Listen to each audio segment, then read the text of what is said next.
नमस्कार, आप देख रहे हैं आजाद समाचार। मैं हूं अभिषेक पटेल और ये है आजाद समाचार का चुनावी सर्वे। आज हम बात कर रहे हैं दमोह विधानसभा सीट की और स्पेसिफिक होकर कहा जाए तो दमोह विधानसभा सीट से बीजेपी के दावेदारों की।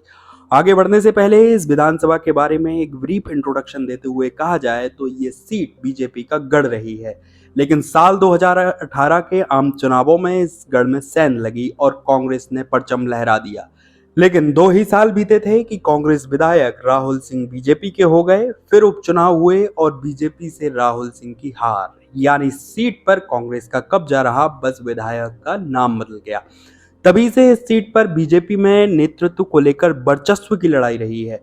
अब फिर विधानसभा चुनाव करीब हैं तो एक बार फिर चर्चा शुरू हो गई है कि इस बार दमोह विधानसभा से बीजेपी किस पर दांव लगाएगी। इसको लेकर आजाद समाचार ने एक ऑनलाइन सर्वे कराया है। तो पहले हम चुनावी सर्वे के बारे में बात कर लेते हैं, फिर यहाँ के सियासी माहौल पर रोशनी डालेंगे। तो शुरू करते हैं। आजाद समाचार के चुनावी सर्वे में बतौर प्रत्याशियों के नाम के रूप में राहुल सिंह लोधी, जयंत कुमार मलैया, सतीश तिवारी, राजू ठाकुर और कोई अन्य के विकल्प को शामिल किया गया था। राहुल सिंह वर्तमान में Madhya Pradesh ware house corporation के अध्यक्ष हैं और दर्जा प्राप्त मंत्री भी। वहीं पूर्व मंत्री जयंत कुमार मलैया वर्तमान में मध्य प्रदेश बीजेपी के घोषणा पत्र समिति के प्रमुख हैं। सतीश तिवारी बीजेपी से जिला महामंत्री हैं और राजू ठाकुर दमोह जनपद अध्यक्ष प्रतिनिधि भाजपा से ही ताल्लुक रखते हैं। अब आते हैं आजाद समाचार के ऑनलाइन सर्वे में वोट परसेंटेज पर। तो बीजेपी प्रत्याशी के रूप में सबसे ज्यादा वोट पाने वाले दावेदारों में पूर्व मंत्री जयंत मलैया सबसे अव्वल रहे। इनको 59% वोट मिले। दूसरे नंबर पर रहे राहुल सिंह, इन्हें 23% वोट मिले। 7% वोट पाकर सतीश तिवारी तीसरे पायदान पर रहे और चौथे नंबर पर रहे राजू ठाकुर, जिन्हें 3% वोट मिले। हमने कोई अन्य का विकल्प भी शामिल किया था जिस पर 6% लोगों ने वोट किया। कुल मिलाकर इस सर्वे में पूर्व मंत्री जयंत मलैया बाजी मारते दिखे। अब आते हैं यहाँ के सियासी हलकों में चलने वाली अटकलों पर।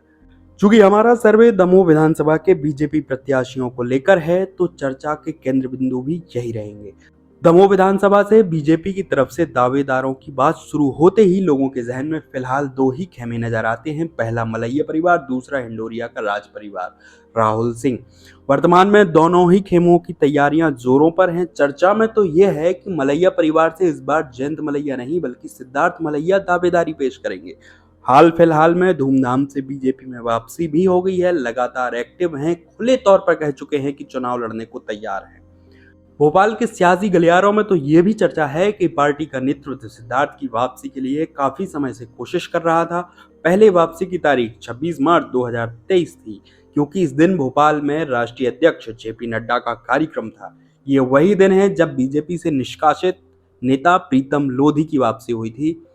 इसे बीजेपी के शक्ति एकत्रीकरण के रूप में देखा गया, लेकिन सिद्धार्थ मलैया इस कार्यक्रम में शामिल क्यों नहीं हुए, तो इसकी भी एक दिलचस्प कहानी है।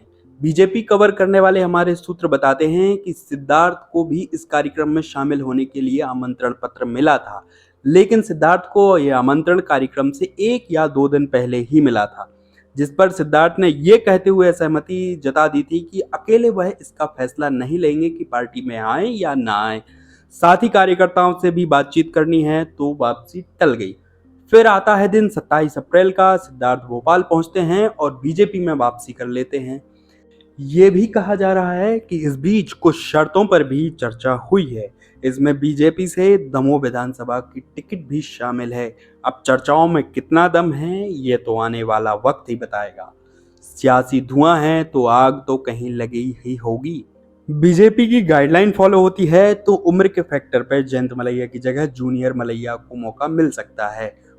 अब बात करते हैं दूसरे दावेदार दर्जा प्राप्त मंत्री राहुल सिंह की। इनके बारे में अक्सर कहा जाता है या आपने सुना होगा कि राहुल सिंह को बीजेपी में लाने में केंद्रीय मंत्री व दमोह सांसद प्रहलाद सिंह पटेल की महत्वपूर्ण भूमिका रही है।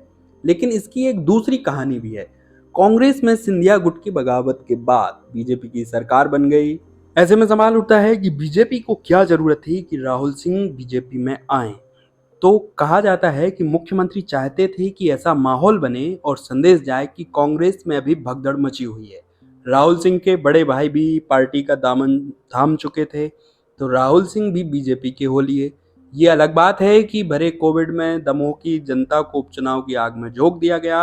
हालांकि जनता ने सबक भी सिखा दिया।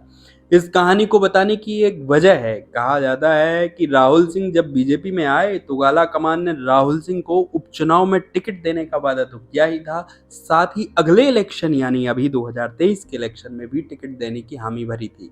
लेकिन वो दमोह से होगी या कहीं और से, इस पर मतभेद हैं। तीसरे दावेदार हैं सतीश तिवारी। संगठन में सक्रिय हैं, युवा हैं, केंद्रीय मंत्री व सांसद प्रहलाद सिंह पटेल के करीबी भी। खुले तौर पर तो नहीं, लेकिन दबी जुबां में ही सही दावेदारी के स्वर मुखर होते सुनाई दे जाते हैं। कुछ इसी तरह की कहानी चौथे प्रत्याशी राजू ठाकुर की भी है। खैर, दमोह विधानसभा में देखा जाए तो बीजेपी दो गुटों में बटी नजर तो आती है, लेकिन शीर्ष नेतृत्व ने हस्तक्षेप किया और नेताओं के बीच की खाई को कम करने की कोशिश की। लेकिन अब खाई कम हुई है या नहीं, ये तो चुनाव की तारीखें जैसे जैसे पास आती जाएंगी स्थिति साफ होती जाएगी। फिलहाल तो पार्टी नेतृत्व कह रहा है कि all is well, we are together. इसी नोट के साथ अभिषेक पटेल को दीजिए इजाजत। ये विश्लेषण आपको कैसा लगा कमेंट बॉक्स में लिखना ना भूलें। देखते रहें आजाद समाचार। धन्यवाद।